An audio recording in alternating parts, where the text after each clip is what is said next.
The presence and effect of subliminal messages around us is a highly debated topic. However, there are definite instances in everyday life in which the use of subliminal messages has been made. Let us read more about them in this article. One of the most controversial topics, that will probably always be disputed, is the presence and effect of subliminal messages in our daily life. Do subliminal messages exist?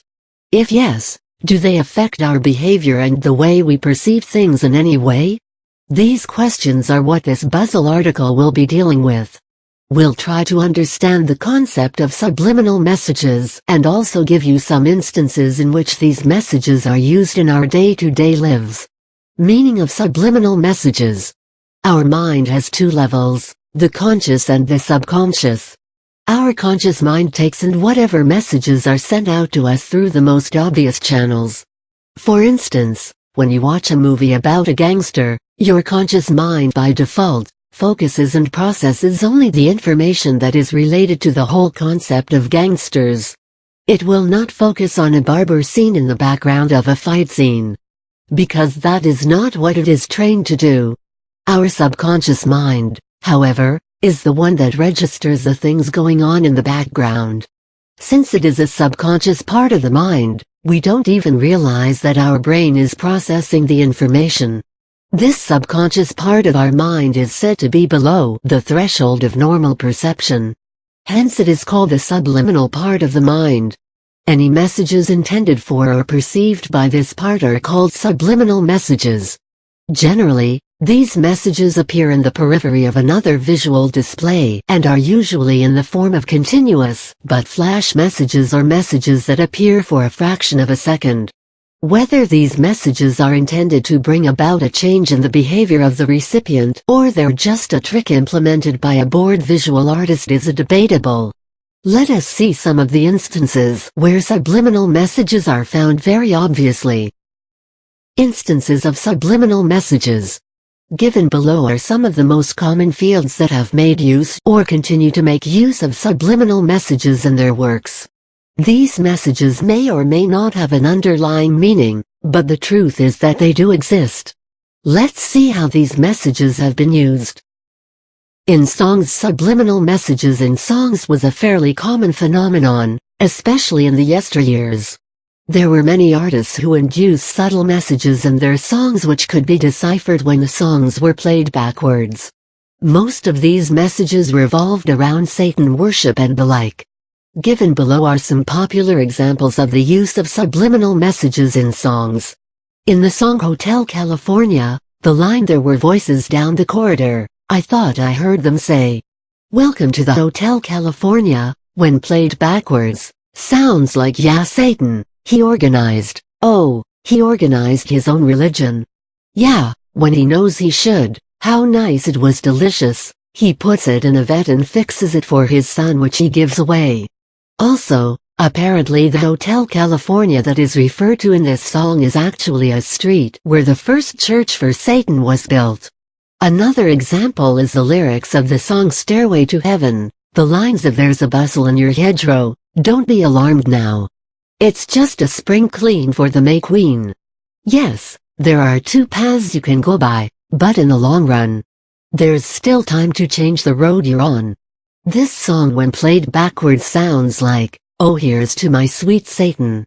The one whose little path would make me sad, whose power is Satan.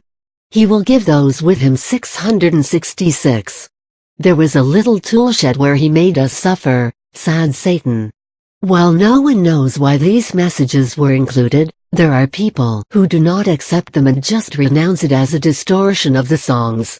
In advertising, the use of subliminal messages in advertising was very prevalent earlier. With time, it was seen that these messages were not put in there by mistake. They were deliberately included in ad campaigns to constantly keep reminding the audience about their products and thus influence them to buy them, resulting in an increase in their sales. Given below are a couple of examples of subliminal advertising. One of the most popular instances is when in 1957, a market researcher for Coca-Cola, James Vickery, had the message "Drink Coca-Cola, eat popcorn" flashed on the movie screen in cinema halls. For just a fraction of a second, every 5 minutes.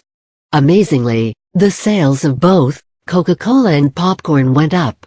Another blatant example of the use of subliminal messages, mostly related to obscene messages, is in posters and pictures used for advertising products like confectionaries, bread, and even company symbols. The very popular Skittles pack, if noticed carefully, has an S Skittle right next to the tagline that says Berry Explosion. The S Skittle is very strategically placed next to the word explosion. Any guesses as to what the message is? Another example of subliminal messages in advertising is the Need for Speed 2 poster. When seen carefully, the lights in the buildings behind the name spell out the word sex. In movies, the use of subliminal messages in movies may be denied, but it cannot be ignored. Whether it is a still in an animated film or simply a movie poster, the presence of these messages is certainly becoming obvious by the day.